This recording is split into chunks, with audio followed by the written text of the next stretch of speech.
beating up people in houses. But nowadays, if you look at the security, we have got a real problem. Now we are in danger. And as far as security is concerned, our police is just near. It's like 2 kilometers from this thing where it has happened. And we heard that he called them at night to come for rescue. Though Ibanda Kalu Simon, a first-year student at Metropolitan International University, and Yoram Orache, a primary school teacher, survived the attack, they are still fearing for their lives. The laptop, the smartphone, and the money. The man told them that, for me, I don't have the laptop, I don't have the smartphone, I don't have the money. And he was trying to fight with them. They banged him using a panga and the gun. And where is the money? I told them I don't have. The month has ended. Where is the money? I said they haven't yet paid us. Then what about your PIN code? Because my phone was already there on my bed. Criminal Investigations Directorate spokesman Charles Twine urges residents to stay alert as police ensure security for all Ugandans and their property. Turn, trace, and apprehend the perpetrators of some of these crimes. Yes, some of these crimes are violent. Sometimes they have costed people's lives, or some crimes have left some few Ugandans severely affected physically and emotionally. But the beauty is that our relationship and the members of public and other security agencies is very robust. And like we have done it before, we are very confident that we shall ensure that wherever there is this crime or these crimes, such places are purely pacified. Ivan Yuko, Edith Flower Namuleme, UBC News. Hundreds of Congolese refugees who had pitched camp on streets of Bunagana Town Council and others with host families in nearby villages have crossed back to their country. The returnees, mostly women and school-going children, carried with them domestic utensils, mattresses, while others pulled back several animals. Take a look. Several Congolese refugees who had pitched camp in Bunagana Town Council on the Uganda side of the border are returning to their country. This was after being informed that the Congolese Defense Forces had chased away the M23 rebels out of the areas close to their villages. Tunakuja huku tunalipa maloji, ni pesa ambazo zingesaidia hata mtu kupanga mipango nyingine. Lakini unapanga, unaacha nyumba yako, unaenda kwa kutafuta usalama. Naona niendeona kunyumba jinsi kama ninaona tunachanga ninarudia mangari. Uganda People's Defense Forces remain at the border to ensure security on the Ugandan side of the border. Uganda Red Cross is also sensitizing refugees about safety.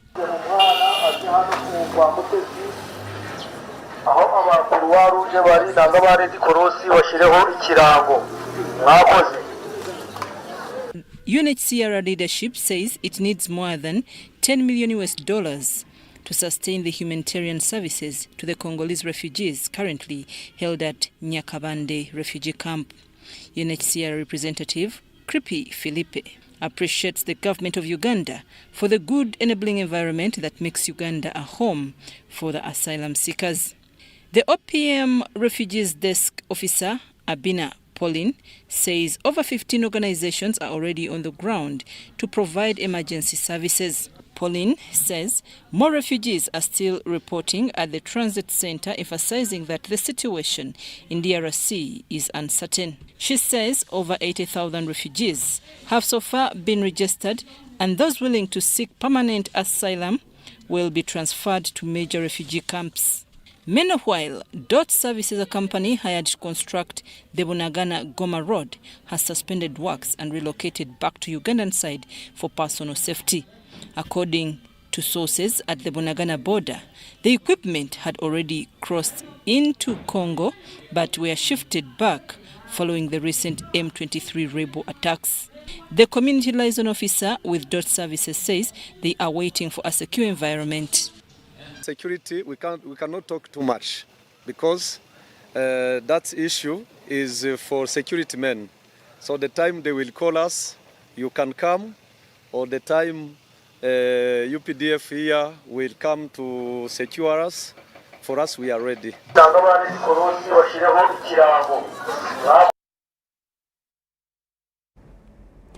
Kamwenge District is appealing to the Ministry of Health for more funding to absorb health workers who were trained by UNFPA under the one-year project, which has come to an end. The District Health Officer, Dr. Muchunguzi Williams, says the project has polished a reasonable number of midwives, but the district has no capacity to absorb all of them.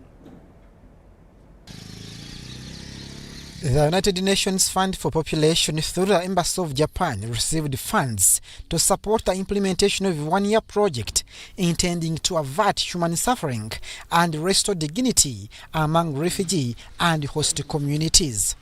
For GBV is that we are committed to support in the areas protecting the rights of women and children consistently and continuously. Sometimes these are not prioritized, especially under the emergency circumstances. At least 132,000 people have been reached, including refugees and Ugandan nationals, with universal access to quality, integrated sexual and reproductive health services. That is really strengthening referral systems and ensuring that pregnant women are able to access health facilities in a timely manner. A senior medical officer in charge of Ramwanja refugee settlement, Dr. Apon Raphael, says this health-sensitive project is vital in reducing mortality rate. Because these teenage mothers have challenges from basic things like breastfeeding, breastfeeding, how many times should you feed the baby in a day? How do you go about this when the baby has this challenge? How do you go about it? So we've been able, with the support of other partners, to make sure even once we discharge them from this unit, we are able to help them to raise those children. Even with their limited knowledge and, being young and facing all these other social stressors too. The project overview indicates 82% of health facilities in targeted districts have two special trained officers in emergency obstetric and newborn care and clinical management of rape cases.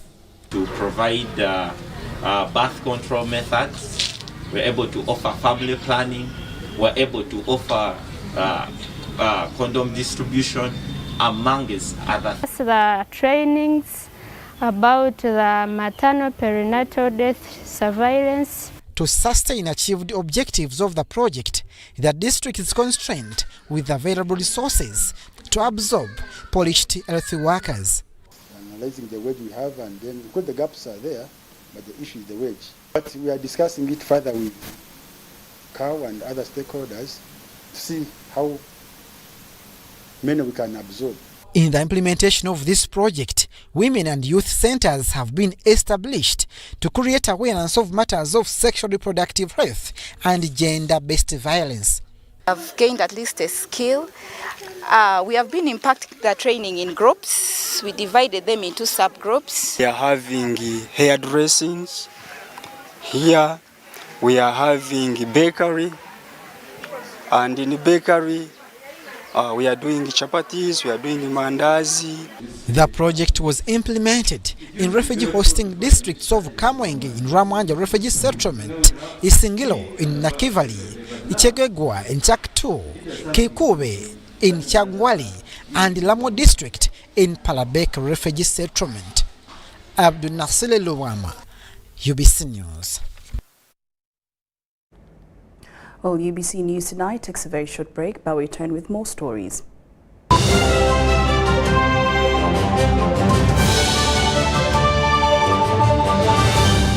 Today in history. Jomo Kenyatta on this day was sentenced to 7 years hard labor for his taking part in the organization of the Mau Mau movement. Kenyatta was the leader of the African Union and was found guilty on all charges. The outlaw Mau Mau movement has Europeans and Africans for the past 5 years, and this was during its campaign for the Kenyan independence. Pay for your dream phone, Mpola. Get your dream phone today for as low as 1,400 Uganda shillings with free data for a year and pay slowly. All phones come with daily 50 MBs for 12 months. Repayment period is 1 year. Available at MTN service centers and M-Copper shops.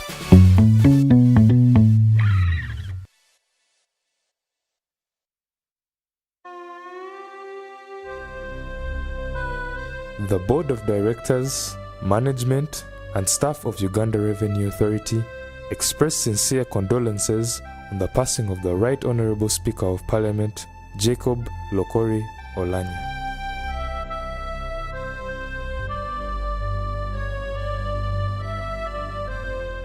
Right Honourable Oulanyah will particularly be remembered for consistently defending the Constitution and championing policies on economic development. His respect for the rule of law and dedication to serving his country was indeed admirable. He was a true leader and a patriot who tirelessly championed unity, transparency, and accountability.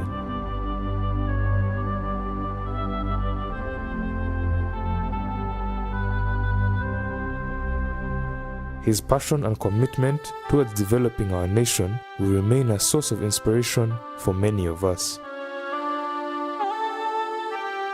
Our heartfelt sympathies go out to his family, the Parliament of Uganda, and all Ugandans in this trying time.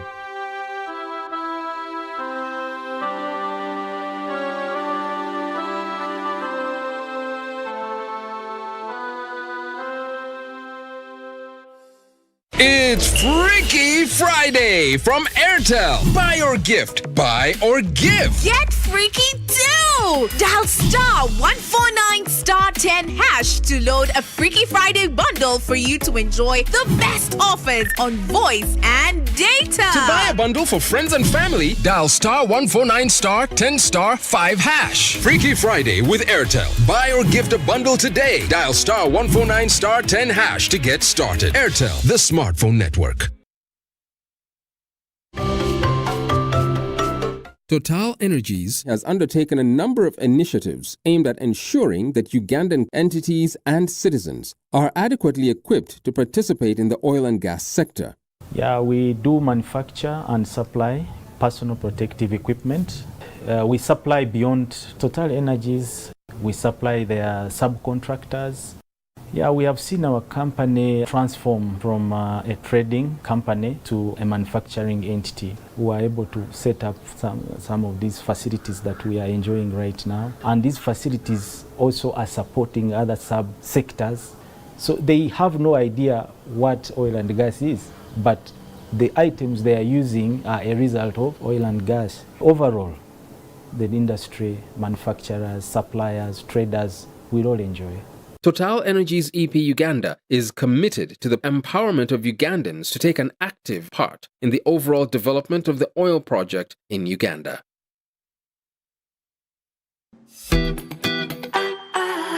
It's Freaky Friday from Airtel. Buy or gift, buy or give. Get freaky too! Dial star 149 star 10 hash to load a Freaky Friday bundle for you to enjoy the best offers on voice and data. To buy a bundle for friends and family, dial star 149 star 10 star 5 hash. Freaky Friday with Airtel. Buy or gift a bundle today. Dial star 149 star 10 hash to get started. Airtel, the smartphone network.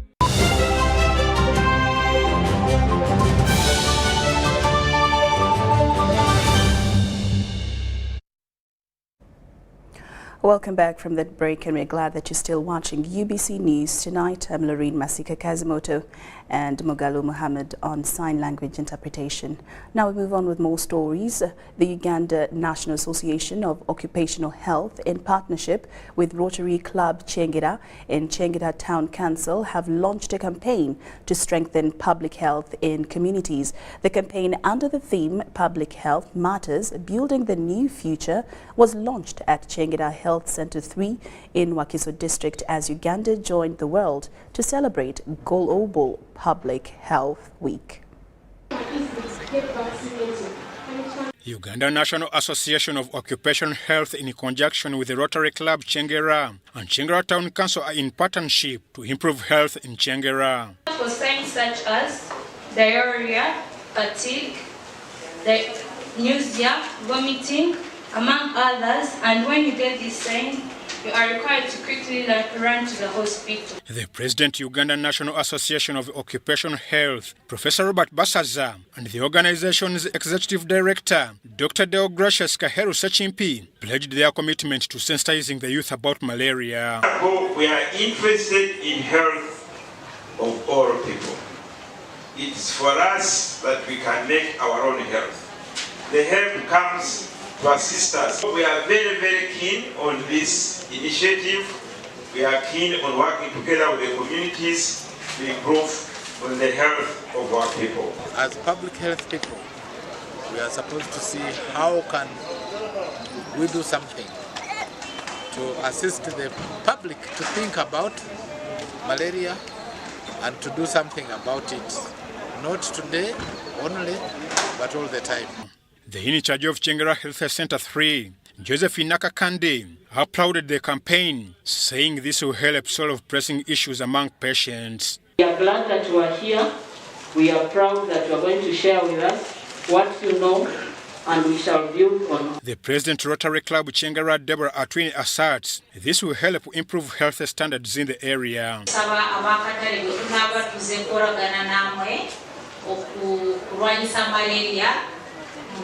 To weigh all the operations such that we Ivan Juko, Edith Flower Namleme, UBC News. The National Drug Authority has strengthened its mandate to promote and control local production of essential drugs by supporting local pharmaceutical manufacturers. This came to light during the launch of Pharmaceutical Quality Control Program in Kampala. Take a look. In a bid to support local pharmaceutical manufacturers to boost innovation and production of essential, efficacious and good quality medicines, the National Drug Authority has launched Pharmaceutical Quality Control Testing Program. We have also launched a program which is automated and is actually IT in nature. Our dynamism, agility in learning to solve the problem of substandard and falsified medicines. To achieve its mandate, National Drug Authority, in a 2-day quality control convention, provided relevant trainings to authorized local medicine manufacturers and pharmacists, which will see them increasingly save people's lives through safe medicine production. There are mechanisms that NDA has put in place to mitigate both falsified and substandard products on the market. So we are at different points at the borders. We have field testing tools that we use at the different regions. So it's not the first time we're having such trainings. However, now the need is even bigger. So what we're doing here today is to make sure that we are able to get the right kind of medication, and this involves being able to test that it's actually what it is. For example, if we say this is paracetamol, that it's Panadol, what most people know as Panadol, it should be Panadol. If we say 250 grams, it should be 250 grams. If we say it does ABC, contain ABC, it should be exactly that. The National Drug Authority emphasized that different major inputs in the production of medicine and public health products are to be used to continuously support local manufacturers. NDA is giving back to the community so that you don't delay in manufacturing a drug, or you don't come to NDA and they say your drug has not passed because you didn't observe ABCD. We want to beat timelines. According to National Drug Authority, these efforts will not only aim at protecting people's lives by reducing fake drugs on the market, but also ensure economic prosperity for all Ugandans through strengthening and fostering the growth of the local industry. Joshua Kagoro, UBC News.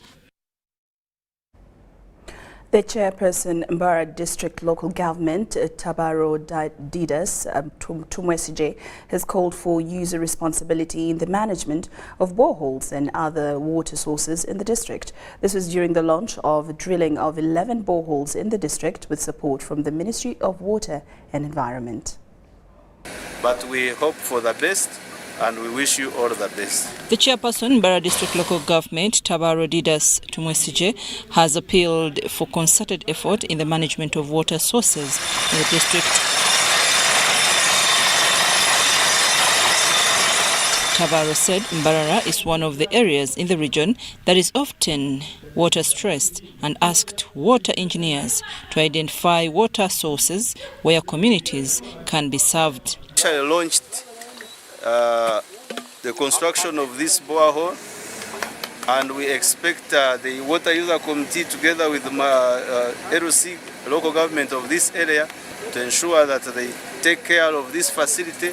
This was during the launch of construction of 11 boreholes for water-stressed areas at an event held at Karuyenje in Kacherere, Ranyamahembe Town Council, Mbarara District.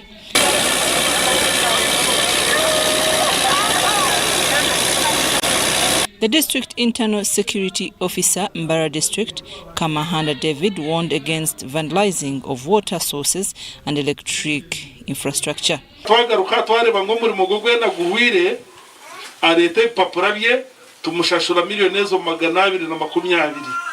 Mbarara District Water Officer, Engineer Joseph Muchungozi, requested the water user committees to conduct community meetings to decide on how much each family can contribute towards the maintenance of the boreholes. We are going to construct 11 boreholes in the whole district in this financial year that will cost around 220 million and some money.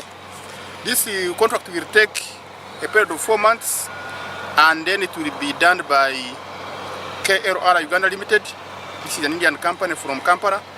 We contracted it together with the rock technical services as the supervisor. Farida and Freda Nyin. On our site. So, environmental students of Chambogo University have urged government and other stakeholders to expedite efforts aimed at fighting global warming and greenhouse emissions. The students joined others from 25 countries across the world in a peaceful march against perpetrators of global warming and greenhouse emissions.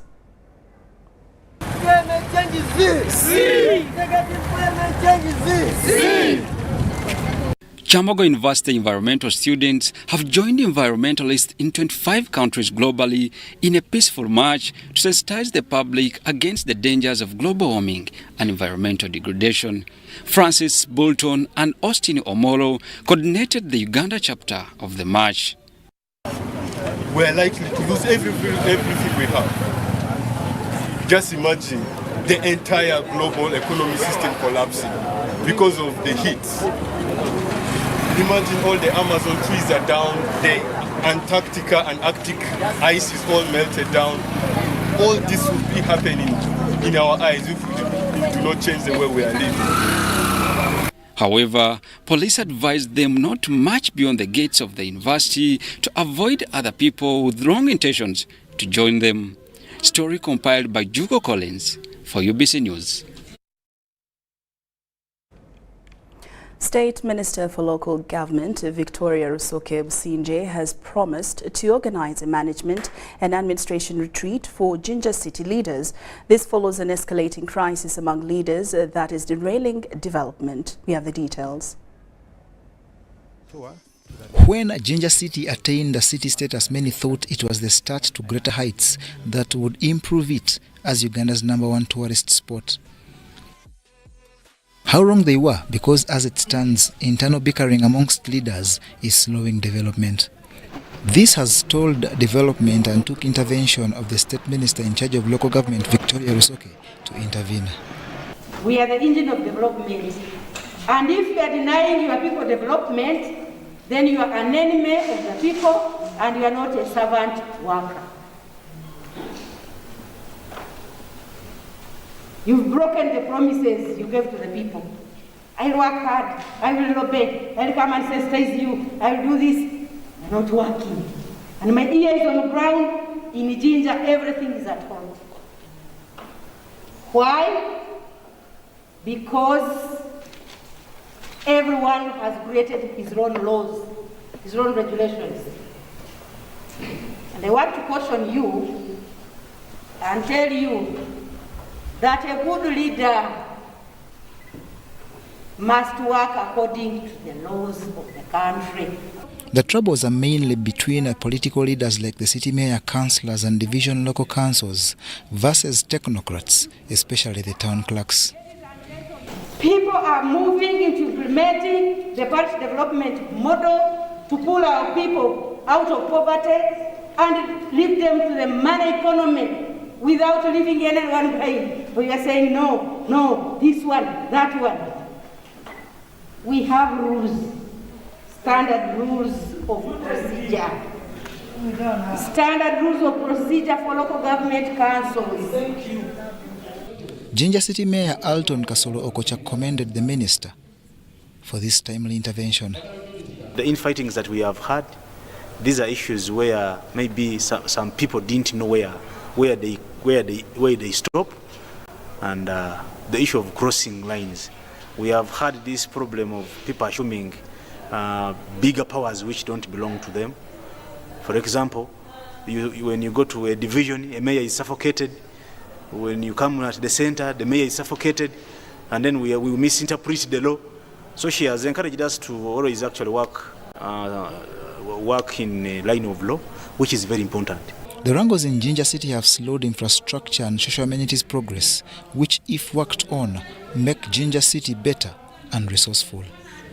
I'm going to get an expert from Ministry of Finance to come here and sensitize us what is due for us and what isn't due for us. Here in the very room.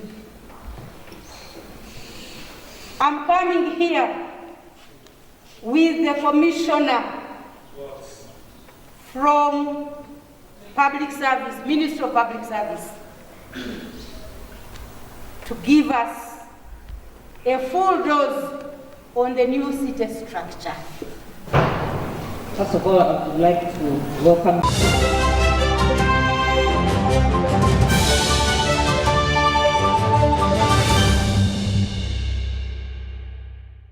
Need to send money to a loved one but you don't have enough on your phone? Have you run out of fuel but you don't have enough money? Do you want to pay for yaka or water but have insufficient funds? Or do you want to shop but you don't have enough money? Don't worry, get away with MTN Momo Advance. Momo Advance tops up your Momo to complete your transactions. Dial *165*5*3# to apply. MTN Momo Advance is always available when you need it.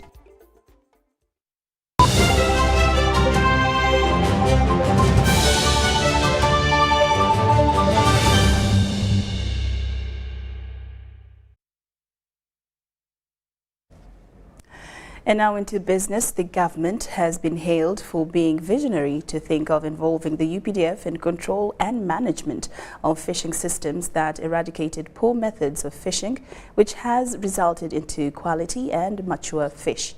The district chairperson, Bushenyi Haji Basajabalaba Jaffa, was presiding over the opening of a 10-day training workshop of private extension service providers at Ruhandagazi Fish Hatchery in Central Division, Bushenyi Municipality. Make sure that they subsidize on fish feeds, which are actually a very big challenge. A fish farm for multiplication of fish fries to make fish farming affordable and manageable in Greater Bushenyi and neighboring districts has been commissioned in Bushenyi District Ruhandagazi Fish Fry Hatchery Production Center, which is being supported by NADS, and Operation Wealth Creation is also to process its own fish feeds. They have given us this opportunity to host the regional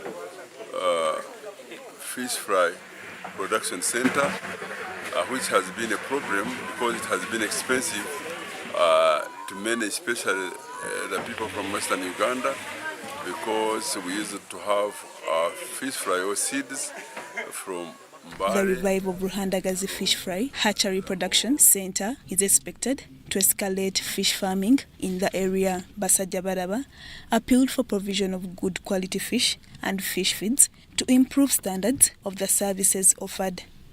First of all, the quality of fish has improved. The quantity itself has improved.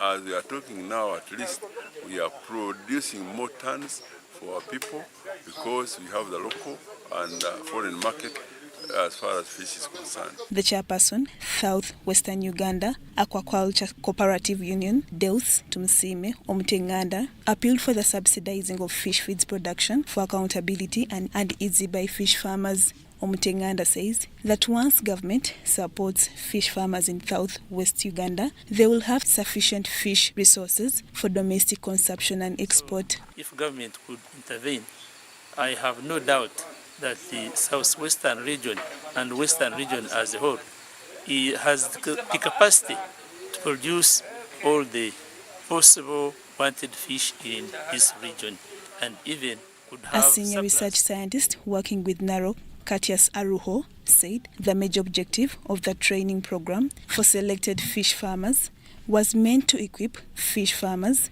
with basic information and knowledge to use for extension service. So we want them to go back as they work with the cooperatives. They work along with the fisheries staff. You have your fish setup, your fish pond or your fish cages set up, you will always have profits only, because the only thing you can have to do is to give the fish the feed or the pellets or other feeds and only do monitoring. Fish is not like chicken. Lydia Chomkama, UBC News. At the end of it,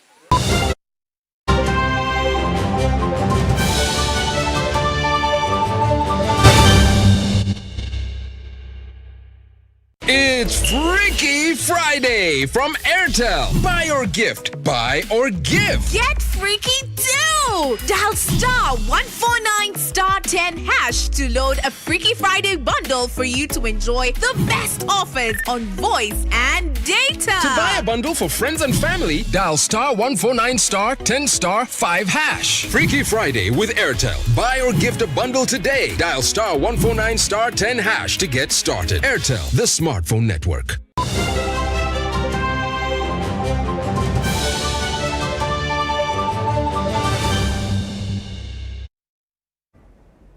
And now into sports. The Altona British School Kampala Swim League has witnessed Match Day 12 with action at the British School Kampala Swimming Pool in Muyenga.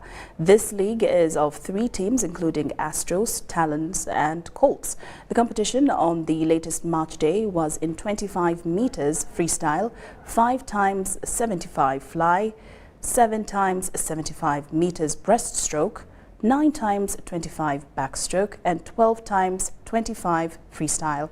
Ultimately, after intense action, Team Astros maintained its lead atop the standings with 3,265 points.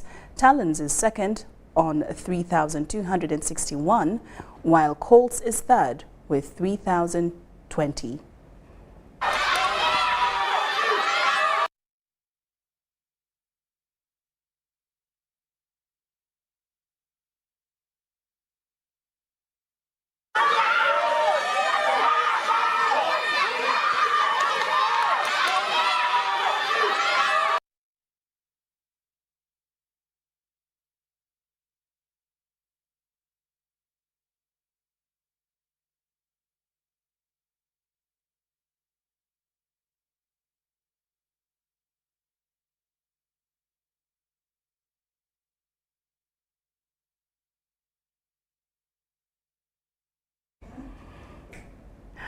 Well, we'd like to thank you so much for your company this evening, but do join us for our second edition of UBC News tonight at 10 o'clock. I'm Lauryn Kazimoto and my colleague Muhammad Mugalo on sign language interpretation. We leave you with Kutesa Mili with tomorrow's weather forecast. See you at 10. Thanks for tuning on UBC. But before I continue, I want us to take a second in remembrance of our late Speaker Oulanyah, who has been put to rest with his grands in the home district of Amara. May his soul rest in eternal peace. Back to the main reason why I'm here, I welcome you to the weather update. We woke up with light thunder showers across lake shores and the western stretch, but the eastern stretch is still having sunny intervals. Due to that, we had the highest of 9.5 millimeters of rainfall across Bushenyi, Wadalai with 3.8, Jinja and Kasese with light isolated showers. Seeing the satellite picture, we still have moist winds blowing from Congo airmass towards our country with a reaching over the western side. That's where we have rainfall that we're experiencing lately in combination with the local effects. Tomorrow morning, we expect to wake up with light, isolated showers across Lake Victoria, but the rest of the country will have sunny intervals.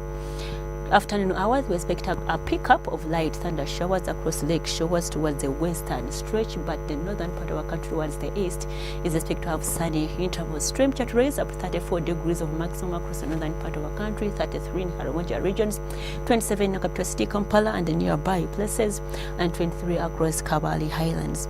News moving out of Uganda, touring the few cities that we have for you. We have like Dubai and Hong Kong with sunny conditions at a maximum of 35 degrees Celsius, Nairobi with sunny intervals, Cave and New York with light showers at a maximum of 16 degrees Celsius across Cave. Thanks for tuning on your base. My name is Tessa Millie. Stay tuned and see you tomorrow.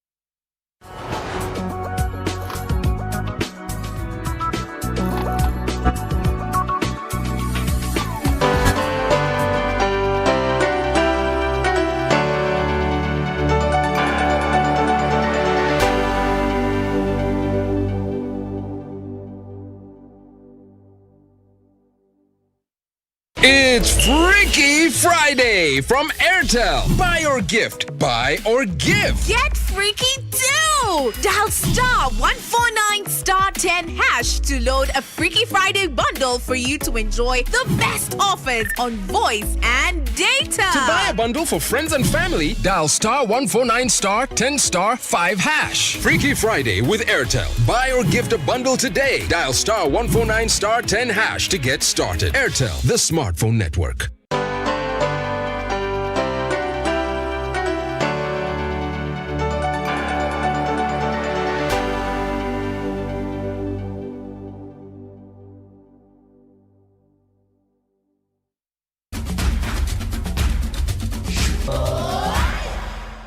Yes, a very good evening to you tuned into UBC TV. We thank you so much for keeping it with that. Welcome to this week's edition of UBC One-on-One with Michael Jordan Lukomwa. And here is this week's edition. The country continues to mourn the demise of the former Speaker of Parliament, now the late Jacob Lokori Oulanyah. We are holding programs, a number of them in that line, of getting to know who the man was, to tell the country who the man was and the world at large, and as well to use his story to inspire more people that may become leaders and those other patriots who have the heart, who have this country Uganda at their heart. We are having this, one of the senior leaders in the National Resistance Movement, where Jacob Oulanyah has also been a senior leader for so many years, since he crossed from the UPC, like we had one of the stories telling so the other day. He crossed from the UPC and he joined the NRM. That was around 2006. So these people have had him as a leader and a very active one at that. We want to know who is that man they're going to miss in the party and what next after losing him. We have the Secretary General of the party, that is the Honorable Richard Todwong, and we're going to have some discussion about the man Oulanyah and what next. So you're most welcome to the show. Thank you so much, and good evening, dear viewers. Yes. How would you describe the man, Jacob Lokori Oulanyah? First of all, I send my condolences to the President of the Republic of Uganda, to Parliament of Uganda, and to the entire population of Uganda. We have lost a very, very brilliant young man. At 56, of course, he was still very young. That is true. And a very proactive gentleman and full of energy, full of vigor. My recollection about the late speaker is that even before he joined the National Resistance Movement, I remember when he was in, I think the 7th Parliament, I was already doing some mobilization work for the NRM in northern Uganda.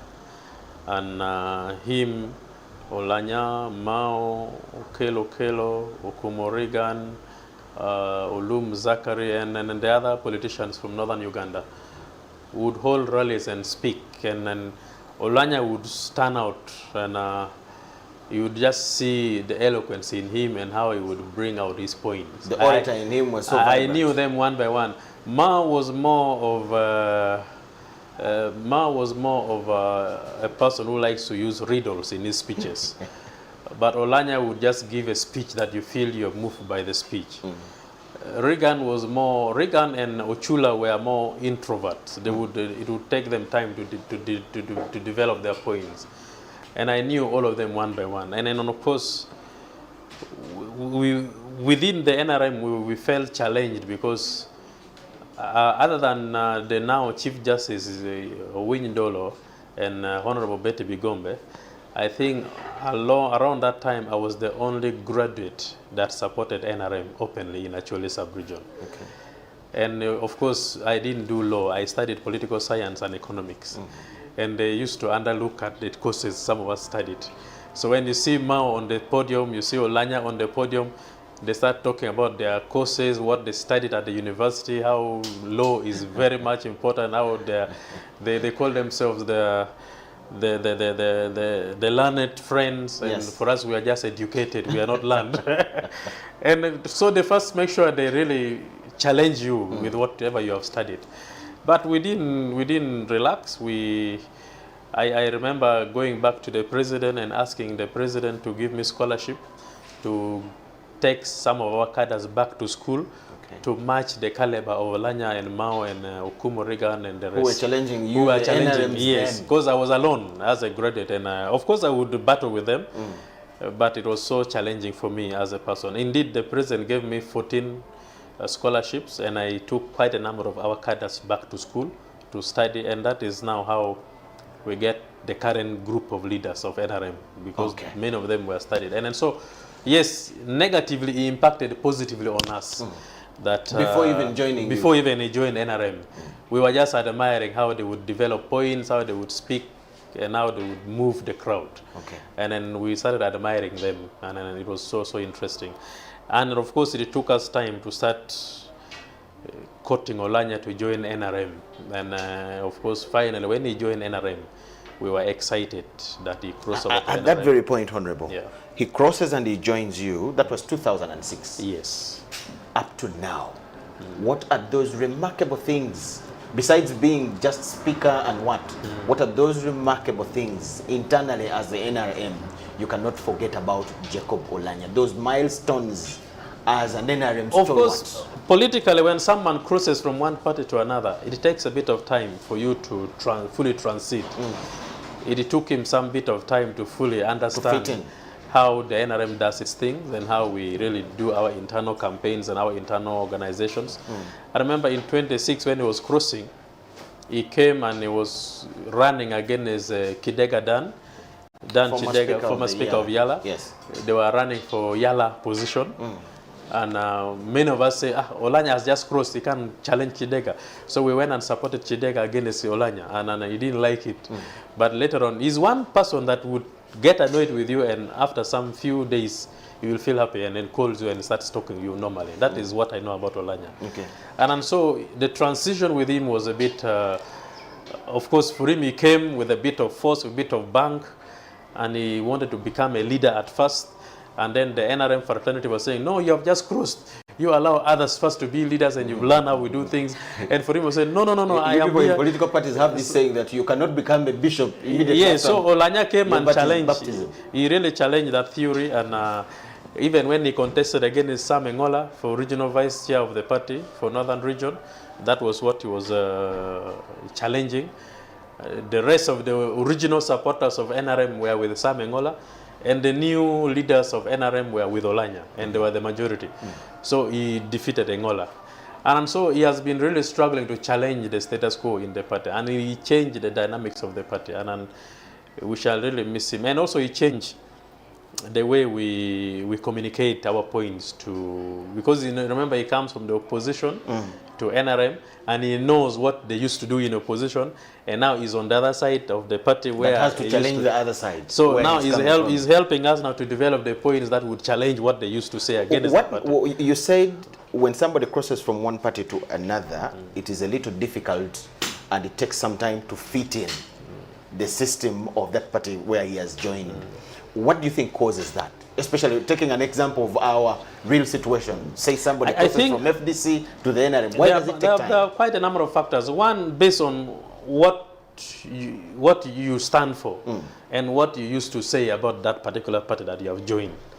Because there is some level of guilt that you feel you have carried with you. Yes. Especially, for example, especially for Oulanyah, especially, they were really talking about the war in northern Uganda in the sense that they were throwing the blame to government and showing that government is the devil in the room that is failing to end the war.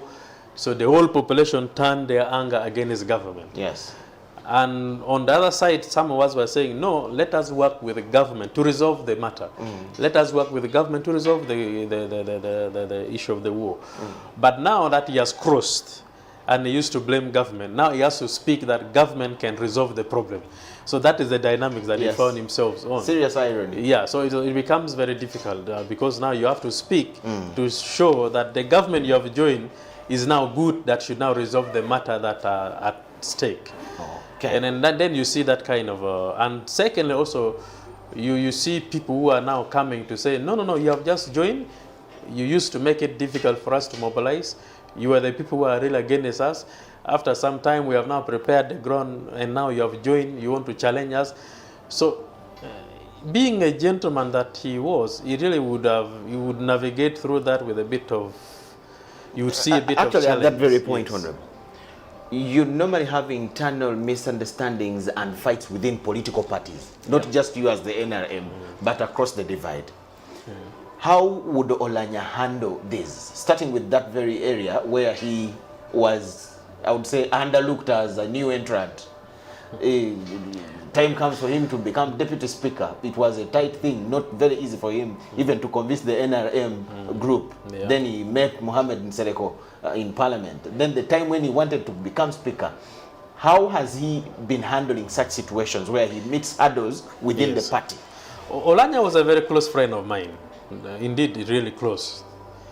When he was running against Honorable Nsereko, yes, I remember advising him against running as, before running for against Nsereko, Oulanyah was going for the speakership. He was running against Honorable Kadaga. We were the ones who went to him and said, no. With what we have seen and what we have known about the mobilization that is going on, you may not win. If you go for speakership, you are not going to win, and yet for deputy speaker, they have already brought in Nsereko, and we are losing out. So the best thing, go back for deputy and let Kadaga go for speaker, and we concentrate and make sure you retain your position as a deputy. He accepted that, but a bit with a rigidity. Why? Because the Busoga Buganda caucus had mobilized for Kadaga and Nsereko heavily. Yes. So we now came back with a bang to make sure Oulanyah regained his position as a deputy speaker. And it was a very rough campaign. And finally we succeeded, and he went through as a deputy speaker. Later on, when he was contesting in Omoro, my brother's wife was running as the woman MP for Moro district, and she's now in parliament, Honorable Catherine Lamwaka. And of course, campaigns being what it is, the two candidates were very friendly to each other, but their supporters were busy throwing words here and there. Why? Because naturally. Yes, because during primaries, you might find this group is supporting another candidate, another group is supporting another.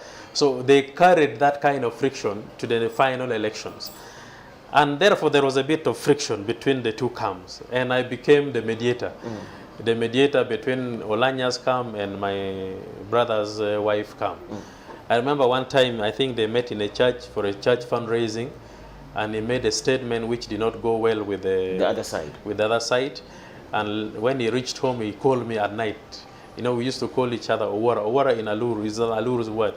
It means my friend, that I've made a mistake. I said, what is it again today? Then he explained the problem. He said, no, it's okay. I'll talk to them. They'll cool down. So I rang my brother's wife, and she even laughed. Said, no. We didn't take it personal. I was in the church, and I didn't know. You could see someone willing to ask for forgiveness, having realized that maybe my statement could have offended somebody. And he was trying to reach out to my brother's wife to say, please send my apologies. I am sorry for the message that could have been misunderstood. I didn't say to mean this. Why was that? I'll give you an example. I was here 2020 towards elections, and I saw people almost pulling their necks in the tent there during the CEC elections. Gentlemen and ladies, they almost went for their necks. It comes out of lack of ideological maturity, lack of ideological depth, that you look at this thing as a personal thing, not for the party. Because, you see, it's one of the challenges we have in political parties, that once we now pick a candidate who should be our flag bearer, the rest of the supporters of that organization, that political party, should rally behind that flag bearer. But in many political parties, including NRM, when we go through primaries and someone takes the flag and another one remains, the camp that did not succeed starts fighting the one that could have succeeded. Okay. And I've been moving around the country resolving such kind of conflicts. And in all constituencies, we have that kind of conflict. People build each other to conflict with one another, and then that is not something good. Of course, one would say it is the nature of politics, it's the nature of political organizations. The internal dynamics of parties and political organizations should be like that, the contradictions that goes with it, but it should not go beyond certain limits. It should not, because it gets to the point where someone would hope to work with the opposition party than his own party, to fight the one who could have defeated him. Let me take this comment from you before we leave the Oulanyah's way of handling misunderstandings. We saw a serious election when the late Oulanyah was running with Nsereko. The whole of opposition, 2016, was behind Nsereko, and the mobilization, like you said, was really strong. We saw a serious election between Nandala Mafabi and Kadaga for speakership, and the whole of opposition was behind Nandala Mafabi. Even the figures came out showing the same. What do you think has come over your brothers and sisters in the opposition that currently, 2021, after the counting in Nambole, we saw the NRM side having some numbers that could tell that opposition people voted for NRM candidates. Even the elections we had after losing Jacob Oulanyah, you could tell that some numbers of the opposition fell on into the NRM bucket. I think it goes with the quality of the candidates, because even in the last election that we've just had, Honorable Anita Among got more votes than Honorable Taibwa. Yes. And it shows you that there are people in NRM who did not vote for Honorable Taibwa as a deputy speaker, but voted for Basalewa. Okay. Because Basalewa got about 80 votes. And then Honorable Taibwa got about 300, is it 400 or 300 something votes? But Honorable Anita Among got almost all the votes, even from the opposition side. Yes. And what do you think has brought that? I think it is also on personality, not about party. How personally somebody handles the at that point, people drop the party. Yes, because you see, as a party, of course, someone will be rigid. That I get stuck with my party, I stick to my party, I'm not going to cross the floor to vote otherwise. But because somebody, when it comes to now voting, say, but this one is my friend, at least I can run to her, even if she's NRM, she understands. That human feeling that someone sees in a person makes someone can change his mind to vote otherwise. And then that is what I see. And then because you see, like, yes, when Oulanyah was the speaker, of course, a lot of people were like, no, he's too strict, he keeps time, he keeps saying for us, we are not, we've been getting complaints from the MPs. He says we are not educated, we don't do research, we speak from ignorance. But see, but that is what the speaker should tell you. When you're on the floor of parliament, you have to speak with the facts. You should present an MP. Yes. You don't just speak gossip or rumors in parliament. Like a councillor in the local areas. You are a whole member of parliament. It goes in the handsets. Tomorrow, whatever you're going to say might be used in universities for studies, for references. So you need to do research if you're making presentation before parliament. So he wanted to build parliament to get to a certain level of quality debate. But there are other members of parliament saying, no, this man is too strict. He overkeeps time, because when he says, I'm coming at 2, the session starts at 2. At 2 is on his chair. There are things we do as leaders that impact positively on the people that follow us and observe us. And so when someone keeps time, you know that, yes, if Oulanyah says he will be there by 2 he'll be there. So by 2 the session will start. Where do you say the 11th parliament that has lost Oulanyah and the pair of Kadaga and Oulanyah now almost at a go? Because These are two people that both had a 10 years training as deputy speakers. We now have Anita Among, who has been, of course, deputy speaker for just a year or something. Then Thomas Taibo, who has been an MP, the government chief whip for some little time. And actually we have new speakers. We have a new pair of leaders in Parliament, the 11th Parliament. Where do you see? And the composition of the 11th Parliament is about 80% new. Exactly. And so everything is new. I want a description of the Parliament we have from you. Yeah. But it all goes back to, yes, we are happy and confident that the party that many of these MPs come from, which is the National Resistance Movement Party, has groomed leaders for a long time. We have seen this turnover over time.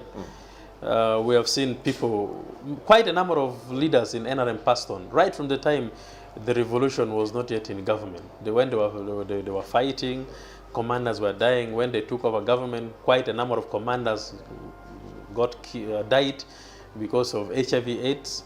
The national chairman started recruiting and grooming new commanders who took over.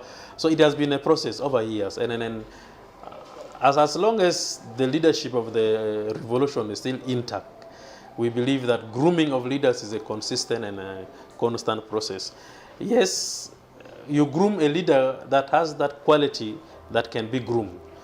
And I believe that the period the two have been in Parliament and have been seeing how parliamentary business is conducted, especially the Right Honourable Speaker Anita Among, who has been a deputy to Oulanyah. She has been mentored by Oulanyah greatly, and she has been taken through the rules of procedures of Parliament by Oulanyah and done everything. I'm sure she will, with other support staffs she has around her, she'll do a good job. The same with the Honourable Taibo. The other day, during their weekly press conference at Najanankumbi, the spokesperson of the FDC sounded in a celebratory mood. He said, who else would be if it were not for people that crossed from our party? The cream they have to present for Speaker and Deputy Speaker? Not that really. Are former FDC members. Who else would? Well, we are lucky that NRM gives them platforms to shine. Without NRM, they wouldn't have reached that level. Anyway, if they were in FDC, Anita Among wouldn't have been the Speaker of Parliament if he was still in FDC. That is the beauty of NRM. That from the time you join NRM, we take you like any other person who has been in the party. But what do you think about... Oulanyah joined from UPC. UPC is not claiming him. I saw president of UPC paying his tribute to Oulanyah. Yes, yesterday. Which is okay. So the NRM, that's why we are calling ourselves a movement. We move, we collect from different sources and we panel beat them in. But what do you make of that you have had the former speaker, the late Oulanyah, is originally not an NRM. He only crossed from the UPC. Now you have a pair now in the stewardship of Parliament who are former FDC. What do you make of the man's statement that actually who else would be? No, that is not the case. There are quite a number of... Do they have any other person that... There are quite a number that would have come. There are quite a number that would have come. And we really just respect each other. We try to harmonize our ranks and files. Of course, FDC is a party that came out of NRM. The foundation of FDC, as you recall from Reform Agenda and all that, were mainly NRM members who broke away. Our own president has always said that at one time he was a DP, he was a member of the Democratic Party. And so it is not bad to belong to another party then cross to another. This is just a matter of principle. You cross because of what the other party stands for. And so since they believe in what NRM stands for, they are crossing from FDC, UPC, DP, whichever party they have come from, to NRM. Has given strength to NRM. We pride ourselves that we have attracted. You have not seen NRM crossing to FDC at the moment, leaders. You have not seen NRM crossing to DP or NRM crossing to UPC. But UPC, DP, FDC comes to NRM. And when they come to NRM, we promote them and they become leaders, which is good. Because you cannot risk them at the veranda. Somebody may pick them away. No, not really. We have quite a number of we have a number of resources that we can pick from, but it's just a matter of internal adjustment. And so these guys should have no reason to celebrate. They shouldn't celebrate. We have quite a number of leaders that can be speakers, really. Okay, I want you to comment about the tensions. How did you handle the tensions of that arose during the speakership elections between Jacob Oulanyah the late and the Right Honourable Kadaga? How did you come to that situation as a party? Some of us were accused wrongfully that we belong to camps because we were under instructions that as the secretariat of the party, we shouldn't support any candidate because all of them were our supporters. Kadaga was your own second national vice chair of the party, representing the female, the ladies. Oulanyah is the regional vice chairman of the party, and therefore they are all our national leaders. So as a secretariat, our role was to give equal platform for all of them. Formally. But naturally. But that is what happened. That is what happened. And one good thing is that when the Central Executive Committee of the party sat and decides that Oulanyah should take the flag and Kadaga should be given another assignment, that was what we went and informed caucus of the party, and the caucus implemented that. And unfortunately, Kadaga wanted to came to contest as an independent, if you recall, but at the end of the day, the party's interests prevailed over her, and she was appointed to do something else. And now Oulanyah reached out to so many people who did not support him. That is one trait that I really admired with him. He was reaching out to those that he perceived to have not supported him during the after the election. He reached out to so many of them. He called them on phone. He talked to them. Many are testifying at the moment.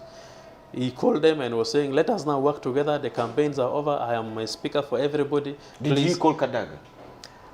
I am not sure, but he must have tried. From what I know, Oulanyah was, he must have tried to reach out to Right Honorable Kadaga. But as to whether they spoke, I'm not so sure. But I know he must have reached out to her. Because with him, the Oulanyah that I knew, he would not even stay for long without reaching out to his enemies. Why do you think the Right Honorable Kadaga chose to go independent? You know, it was just a partly, I think, you see, when you mobilize, because all of them were mobilizing supporters in parliament. Oulanyah was mobilizing, Kadaga was mobilizing, and so they all had support. So when SEC decided like that, Kadaga's supporters told her that, no, we can mobilize, we can join hands with opposition, and you can win. Take it. And you take it. Come and contest as an independent. I think that was the most unfortunate thing that Actually, let me take this comment from you as we take a break. There is a belief that as a party, you exerted a lot of energy because as a party, once the party decides, everybody follows. We have to make sure that the party's decision takes precedence over any other decision. That's what justifies the energy that we saw? The end justifies the means, the rule of the Machiavellian. Thank you so much. Let's take this very short break. Pay for your dream phone, Pola. Get your dream phone today for as low as 1,400 Uganda shillings with free data for a year and pay slowly. All phones come with daily 50 MBs for 12 months. Repayment period is 1 year. Available at MTN service centers and M-Kopa shops.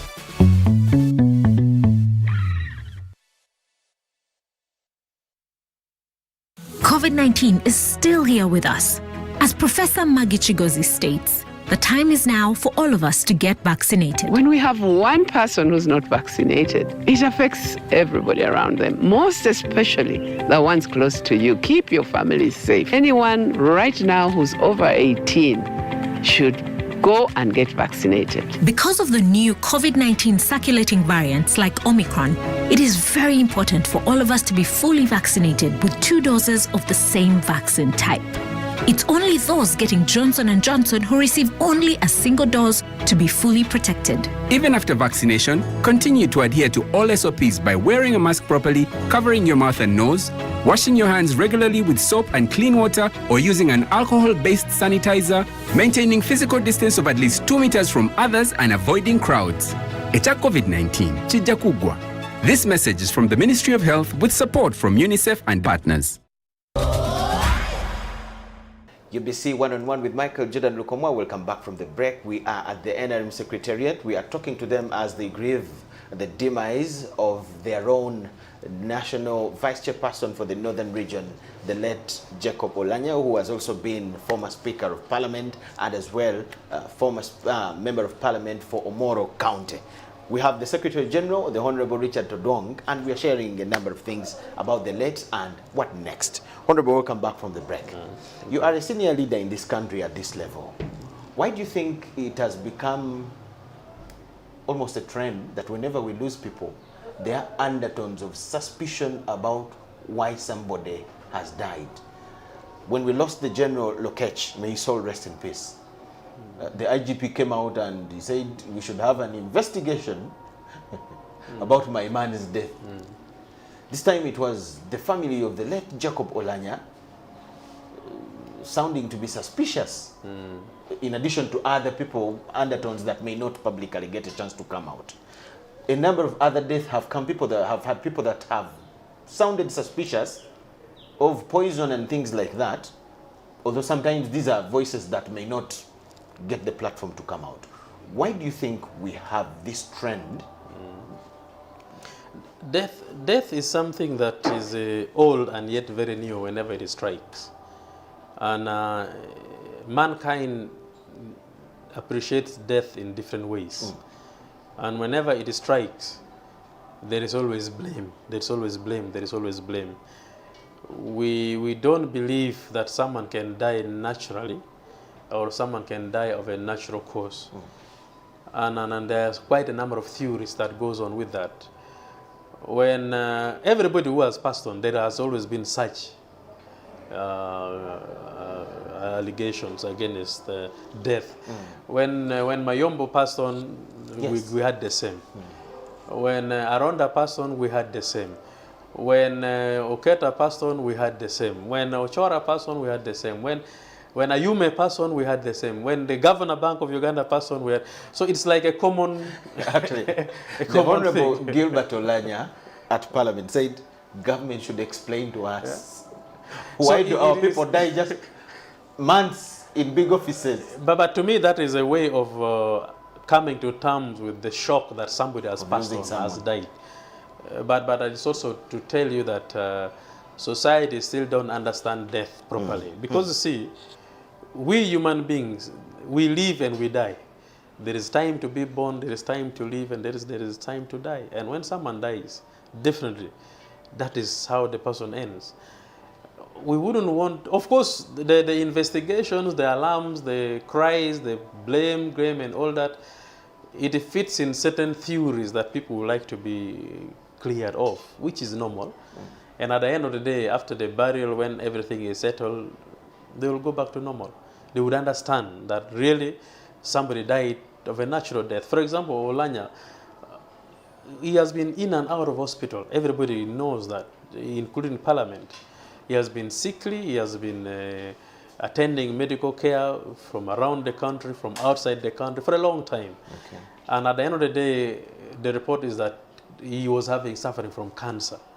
Even from those that are speaking, who visited him in the hospital, when he went to Germany last time, when he was the deputy speaker, and the Speaker of Parliament, Kadaga, was blaming him for traveling without notifying her.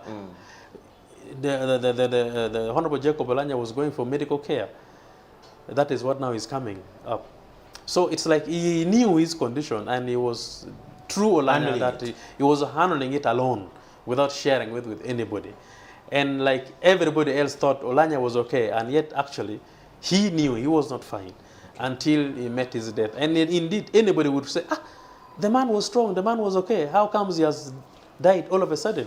So anybody would ask a question, why has he died, how, when, where? So all those questions are always asked during time of mourning. But I'm sure that the medical professions will, and have been explaining, they will come and explain. We all carry different sicknesses in our bodies. True. And each of them can attack at any one time and any one point. And that does not mean that somebody has been killed.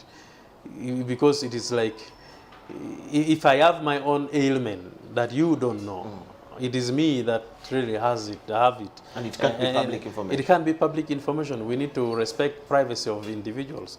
Okay. And so when such brings me to the end of my road, I don't need to blame any other person. That is how God would have deemed it fit for me to pass on. And so I believe that as we mourn Comrade Speaker Jacob, we also need to be respectful enough that he has a family, he has children, he has relatives the words we throw around, the blame game we use, may affect these children and this family much more than anybody else. Okay. For us, as the public, we shall mourn and we shall bury, but for the family, they will carry his memories for a longer time. And so we need to be mindful of his children in this time that we are mourning. So we really know that we believe, rightfully so, that the report that is being given by the medical profession has cleared the air from all the suspicion that people were having. Thank you so much, Honorable. There is another habit of families and regions claiming positions. When the MP for a certain area dies, you see a family at the burial saying, we have a daughter that is coming up. We have a grandchild that is going to take over. And actually, with the sympathies in the constituencies, these people have won, and a number are still in parliament, actually. When we lost the Bank of Uganda governor, there were undertones of people saying, this position is ours, and we want the president to appoint another man from Chigezi. You had, I don't know whether you had people saying, the speakership position should come back to northern Uganda, especially actually. What do you think of these kind of beliefs that have come up? Do they have anywhere to take us as a country? Of course, it cannot take us far as a country. We cannot subject national offices to regional sharing. Can Todwong's son be exactly like Todwong? My son, that's why we have fingerprints. My fingers are different from that of my children or my son or my anybody. How my fingerprint is recorded is different from another person. So we are different. And so my son or my relative might not do the things I'm doing the way I'm doing it. Exactly. And that is quite different. So that is a misnomer that we cannot place national offices to such. And indeed, that kind of concept was rejected in the Central Executive Committee of the party. When the idea was brought, the members of parliament from West Nile, Acholi and Lango came up with that idea. Yes. They met the president and it was discussed in Central Executive Committee of the party. We said, no. National offices cannot be tribalized or regionalized. Let everybody compete based on talents. And when they compete based on talents, the best is selected, the best is voted for. So we are not going to reduce the office of the speaker to a region. Oulanyah was not voted for as the speaker because he's an Acholi or he's from northern region. Oulanyah was voted for as the speaker because the parliament and government felt he qualified to be a speaker. And so we don't need to reduce national offices to such. And people should desist from such tendencies. But you have reduced the national office of the Speaker of Parliament as a party this time to a norm that the deputy must take over from. If a speaker is going out, a deputy must take over. And according to our sources from the SEG, this was one of the reasons as to why the Right Honorable Anita Among stood more chances. Because we, like I said earlier on, we believe in grooming. We believe when somebody is a deputy, that person has learned the do's and don'ts of a particular office. And when the speaker leaves, the deputy can take over properly because the deputy would have worked closely with the speaker who could have left. And then when Wakabulu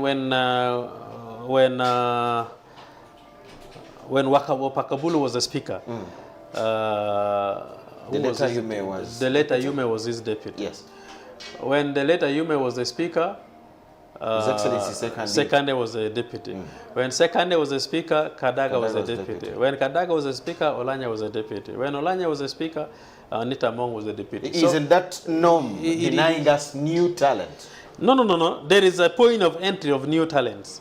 The point of entry of new talents is at the deputy level. That is how the Taiba has entered. Taiba entered as a new person. So now he has to be there to learn how things are done. When tomorrow Anita Among leaves, Taiba is moved, then another person enters. Okay. So it's a chain. Is it true that you paid 5 million shillings to MPs that voted for Anita Among and Taiba? That is laughable. Why would we pay when we have nominated them as SEC to be the only sole candidates for the party? But would that make sense? You have MPs that we have seen testifying to have received 5 million shillings. Nobody paid anybody money. Nobody, not the party. The party doesn't pay people to vote. No. It is their responsibility to vote for the Speaker of Parliament who belongs to the party. And when we called for the caucus meeting, that was what the president told them. They don't even give them allowances to sit in a caucus meeting. We have given you our flag as a party. We have given you a constituency as a party. You are in that constituency as a member of parliament on behalf of a party. The party does not have to pay you to be a flag bearer. Parliament is paying you emoluments to be an MP. You're already being paid. And therefore, anything that you should do for the party, you do it for free, not for payment. It will be an insult to the party that we are now paying for you to do your duties. Honorable, these undertones come out a lot whenever there's something in the interest of the NRM. No, because it is suspicion. It's just suspicion.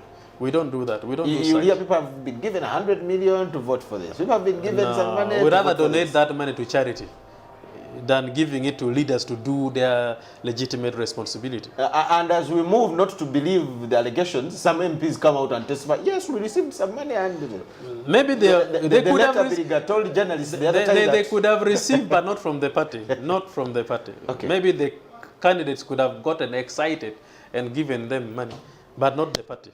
And we always refuse such. And we always tell these candidates not to give money to anybody.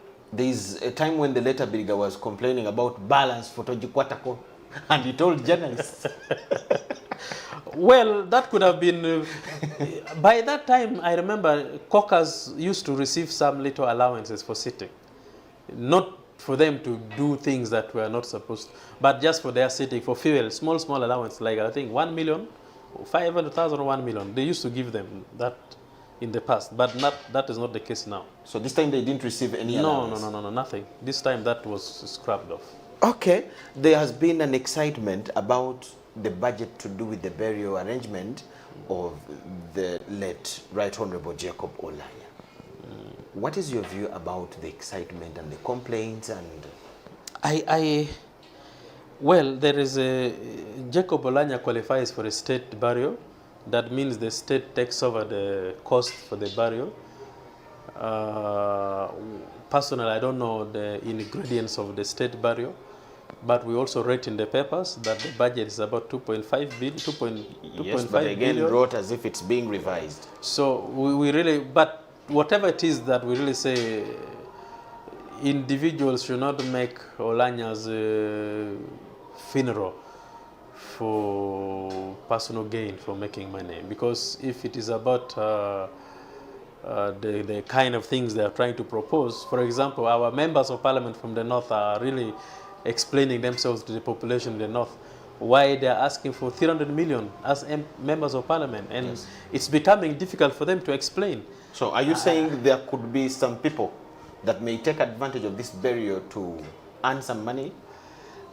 I don't know, because Governor Bank of Uganda, because you see, this is another, the Governor Bank of Uganda died and the cost was about 400 million for burying him. He died very near here in Nairobi. Yes, but this one, for the one that is, yes, because you can talk of paying the hospital bills and transportation of the body to home, and then organizing national prayers and all that. It might have some cost, but I think if the government is revising, then it should revise it properly so that it shouldn't be seen as if we are spending public money to bury our brother. Personally, some of us as leaders from the north, we are contributing our personal money to us. That is the normal thing we really need to do. We are contributing personal money to make sure that we have some money in the budget for the education of his children, to take care of his home, alongside what government is planning for the family. But it is not in our culture to benefit when somebody is when the family is let me understand you well, for the benefit of somebody watching us. Are you also in agreement with those who think this could be too much money for the late Oulanyah's burial? I rather they use the money for something that can benefit the family or the community. But if you're saying 2.4 billion, 2.5 billion is for feasting over somebody's coffin, to me as Todung, I find it a bit too much. Because you'll spend 2.5 billion for 2-3 days or for 1 week, and then the third week the family is lacking, the children are home, not in school, The house in the village is not complete. The father needs medical care. He cannot be taken care of. So really, it's about rationalization of the money. How do you... and there's also a culture in Uganda that we have seen that somebody dies, then the bereaved family is to organize transport to transport mourners. You feed mourners and you transport them back to their homes. And in other places, you also give them money for border borders to take them up to their compound. That is really un-African. We don't do such. When you're running and you're mourning somebody, you contribute. Definitely. You don't take from the family. And then so the public would have, we the actualists, that's what we do. We contribute. We don't ask for anybody. If government is coming that we give our brother a good sign of fine, government contribution will come, but we are contributing, we are fundraising as the Acholi people. Who do you think could have come up with this budget? I can't tell. I can't tell because I still need to know, because there is state burial, there is a national burial, so there are categorizations. So we are yet to know the items that are allocated to this budget. Because actually the other day, during his maiden first sitting as Deputy Speaker, the Honorable Taibo, the State Minister for Finance, that is the Honorable Ugolobi, came up with a proposal for a supplementary of 1.8 billion to facilitate this very burial. It has reduced from 2.5 to 1.8. I think they needed something to top up, probably something like that. But whatever it is, needed 1.8 billion. The most crucial cost to me had the cost of transporting the remains from US to Uganda. Yes. And making sure that the grave is made, the coffin is there, and is transported to his final rest place. The others are just, the others are what I would call... exaggerations? Not really exaggeration, because really feeding, water, prayers, the others can be adjusted. The others can be adjusted. I saw some budget. I was the chairman of General Okech's burial. Yes. And that was the time when COVID was still at the peak. The Uganda police was like, for us, when a general at that rank dies, this is the budget, standard. Anything out of that, the Uganda police cannot afford. Good enough, the generals in Uganda Police Force and also in Uganda People's Defense Force. Okay. So the two forces both houses brought some money. And they brought some money, and which was not even much. How big was the budget, if we were to compare? The budget was not in cash, they were in items. You ask for food, they bring portion beans. They ask for coffin, they bring coffin. They brought it. They ask for this, they bring items. But they don't bring money. Do you think at that burial you went up to $1 billion? Feeding the community that came to Pade, to bury Okech. Yes, Uganda Police and UPDF contributed money that was used to feed the gatherings, some mourners, but the bulk of the feeding that took place in that area, we contributed money. And when we yes, but did it come to $1 billion shillings? It was less than $1 billion. It was less than $1 billion. Yeah, it was less than $1 billion. Okay. But anyway, the speaker being a speaker, that is at another level. Okay. So that can make us have maybe some benefit of doubt, but still we feel there is need for proper explanation, because to the people up in the north, they might think we are using the death of our brother to make money. The organizing committee is not explaining properly what this money is going to do, the items that are marked to this money. People are wondering, because it has gone out to the airwaves, to the radio stations. So there is already debate. Why are we spending this amount of money? That is already like a budget for a quarter of a local government. A town council. A town council. So really, it is something that people are asking and questioning. So they need to be explained to them to Somebody was saying the mistake is not the money. The mistake is government coming out to tell the public at a time like this. No, the public should know. This is public money. The public should know. Why do you spend and you keep it silent? People should know what government is spending. First, and we are grateful for whatever government is spending for our brother Jacob Oulanyah's funeral. Because when he was sick, he was flown out of the country. And it was at about 1.7 billion. Yes. Of course, others were also raising issues about it, but at least It helped to take him to a good hospital, which diagnosed his case, tried to save his life. Now is he gone, the body has to be brought back home, which is a very important thing to do. And it has to be, of course, we have to pay for that. It's not easy to transport a dead body. It's more expensive than actually transporting somebody who is alive. And so he was the body was in a funeral home, and you have to pay for that. And then when the body comes, the treating, the coffin, and then the family members who are in the US who are coming with him. So part of this budget, I'm sure, is going for that, which is normal, which is very okay. And then when the body comes, we have national prayers, where they have to hire tent from photogenics and all this. I don't know the detail of it, but that's what I'm thinking through loudly. Hiring tents, but even when you look at it in general, you think... At least there could be, and then they're doing some work at home to renovate his house that he did not finish. I don't know whether partly that is part of the money that they're using to do the renovation also at his house, where the body is going to be resting. So there is need for somebody to come out and explain. And break it down. People will understand. Okay, but leaving it lump sum like that, definitely people will question. Honorable, you seem to be part of the group that thinks this is too much money. Yes, it is. It is. Uh-huh. It is, yeah. The last time I talked to you, this is now for you, Richard Todong. The last time we talked to you, told me you were actually cautioning members of the NRM to desist from corruption and bad manners to do with money. That's true. You're sounding the same. Yes. Where do you get the ground to stand and say what other people fear to say?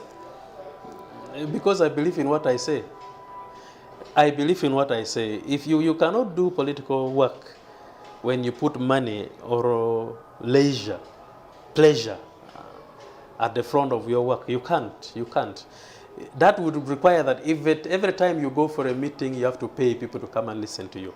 You have to pay them to, you have to pay. So you are renting support. A revolutionary party does not rent support. We don't. And we need to stop the habit of using money. Where do you hide? Activities. Being at the center of the party, where do you hide when circumstances that demand for that No, there are arise? basic things you spend on. There are basic things you spend on. But imagine if I call you to the party head office, you're a branch chairman from, for example, my district, Noya. And I'm saying, chairman, I want you at the head office. I give you transport to pick a bus to come. When you're in the party office and imagine I'm meeting you for 2 days, I give you money that is equivalent for accommodation for 2 days. And when you come, I give you meal. That is it. To facilitate your coming for my meeting, but not to give you more than what you deserve. That is where my problem is. Won't you get problems with people? But then I pay you for what? Even leaders are asking, and yet the party, you don't contribute. We don't contribute. We apart from members of parliament and the president, no any other member of the party contributes to the party. The members of parliament contribute from their earnings in parliament to the party. The president contributes from his salary to the party. Apart from these two, any other leader does not contribute. The rest of you are beneficiaries. We are beneficiaries. So why do we put burden on them? That yes, we are beneficiaries, we are eating, we are like worms, we are eating too much. And the persons contributing are struggling to contribute, and then here we are just wasting the money. It can't help. Thank you so much, Honorable. Yes. What would be your message to the new speaker and her deputy? You have been a member of parliament. Yes. They come in at a time when we are grieving. They come in at a time when we are having a budget process coming from a very tight situation of COVID, skyrocketing prices of commodities, basic commodities. What would be your... There are so many people that are worried of corrupt tendencies. People are so suspicious of corrupt tendencies in parliament. I want you to look at that and send them a message. The one that is true, they should fight and get themselves out of that suspicion that people have about parliament, and they should stabilize parliament in terms of working relationship in parliament, and they should make sure that they pass bills and laws that are really geared towards improving the day-to-day conditions of the citizens. Okay. And more so, Parliament is a national assembly. Everybody looks onto Parliament. It is the house that should be treated with honor and the dignity it deserves. We used to say the decorum. That decorum that Parliament deserves should really be upheld by leaders. And whatever they do, how they behave in that house, how they conduct themselves, they should know that the public is watching. One good thing with the public, especially with you, members of the Fourth Estate, the media, is that you help the public know what they should be knowing about leaders. And so wherever we go, whatever we do, the public is watching us. The public is, tomorrow it will be an example, positively or negatively, again as a leader. So they have come to leadership at a time when, of course, the country has so many challenges, like you said.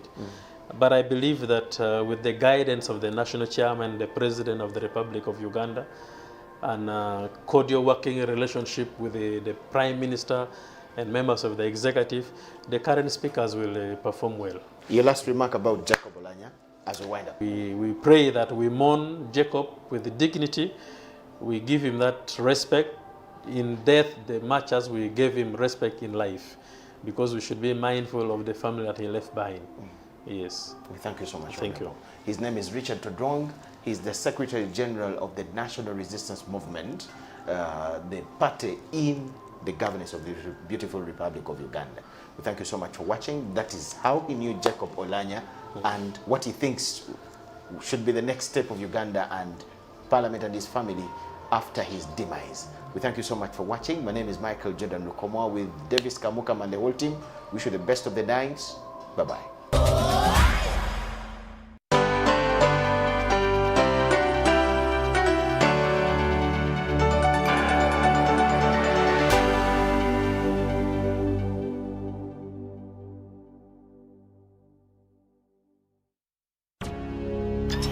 buli munyayuganda nayetenga amakuru marungi. UBC West erina amakuru marungi kandi agali kwesigwa. Rero za program zayo ziri omu Runyakitara hamwe n'orufumbira. UBC West eine tekinologiya ey'omurembe eri kugibasisa kuhika omu bicweka byona omu ihanga nangu n'aheeru y'eihanga. Tukwatire aha frequencies zetu. Kisoro 97.7 Fama, Kalari 93.7 Fama, Hoima 99.1 Fama, Kampala 105.7 Fama, Mbarara 97.4 Fama, Futpoto 98.8 Fama, Masindi 5 Fama. Kurikiriza UBC West ohurire mbaganiza. UBC West empika huna.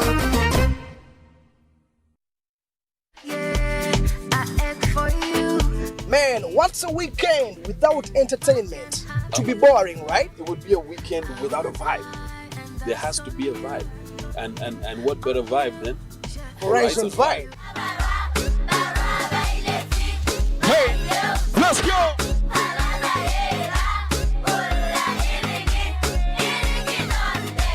Everybody, let's go! Everybody, let's go! Come on now, give it to me. Hey!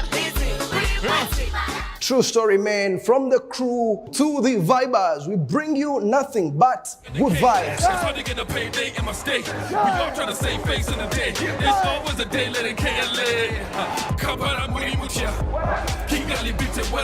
From celebrity interviews. The song Bikwasagwa I did with Shina Skies, I mean, that was a prayer to me. Video premieres. It's okay.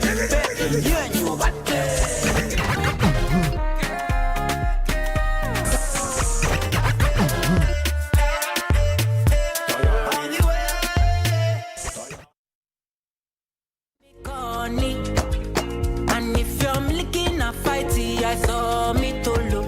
Gelato honey, oh baby, some more baby, gonna waka waka when you enter Malicha. Exclusives and so much more on your #1 TV show. Yo, this is not the usual music. A Horizon Vibe. Bringing you nothing but freshness. There is no vibe like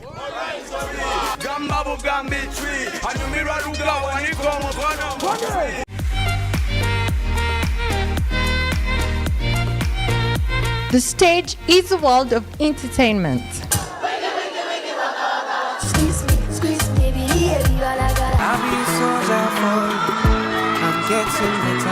Get the latest entertainment, lifestyle, events and activities.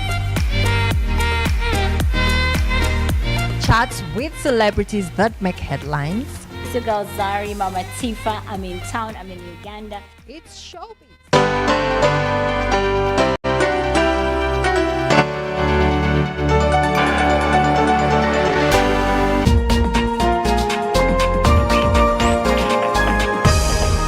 Up next on UBC, brought to you by Keep the lights on. Use Airtel Money to pay for all your Yaka bills conveniently. Open the My Airtel app to buy Yaka units. Airtel Money. Simple, secure, borderless.